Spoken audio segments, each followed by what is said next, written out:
అందరికీ నమస్కారమండి. కుంభరాశి వారి జాతకులు మే మాసంలో 15, 16, 17 తేదీల్లో ఈ రాశి జాతకులు ఒక్క విషయంలో జాగ్రత్తగా ఉంటే 3 శుభవార్తలు పక్కాగా వింటారు. విని తీరాల్సిందే.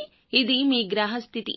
ఈ యొక్క గ్రహస్థితి ఎలా ఉంది, ఏం జరుగుతుంది అంటే 12వ ఇంట కర్కాటక రాశిలో కుజుడి సంచారం అనవసర ఖర్చులను తగ్గిస్తోంది. నిద్రలేమిని, ప్రయాణాల్లో ఆటంకాలను తొలగిస్తోంది.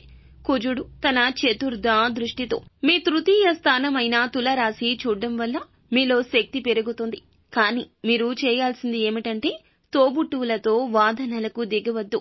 కుజుడు సప్తమ దృష్టితో మీ షష్ఠ స్థానమైన మకర రాశి చూడడం వల్ల శత్రువులపై విజయం సాధించినా కాస్తంత అనారోగ్య సమస్యలు మిమ్మల్ని ఎక్కువగా ఇబ్బంది పెట్టొచ్చు. కావున జాగ్రత్త. అయితే వైవాహిక జీవితంలో మాత్రం కాస్త ఎక్కువగా ఆనందం కనిపిస్తుంది. భాగస్వామ్యులతో కూడాను ఉద్రిక్త వాదనలు జరిగినా అవి తగ్గుముఖం పట్టేస్తాయి. గురువు దృష్టి అనుకూలంగా ఉండడం వల్ల సమస్యలు తీవ్రతరం కావండి. అలాగే ధనపరంగా కూడాను ఆకస్మిక ధన లబ్ధి వస్తుంది. తోబుట్టువులతో కానీ మరి ఏ ఇతర ముఖ్యమైన వ్యక్తులతో వివాదాలు ఉన్నా అవి సమసిపోయే విధంగా మీ ఆలోచనలు లాభసాటిగా పనిచేస్తాయి. ఇంకా ఇతరత్ర ఎటువంటి సందేహాలు, సమస్యలు మీకు ఉన్నా ఒక్కసారి మా గురువు గారిని సంప్రదించండి. అంతా మంచి జరుగుతుంది.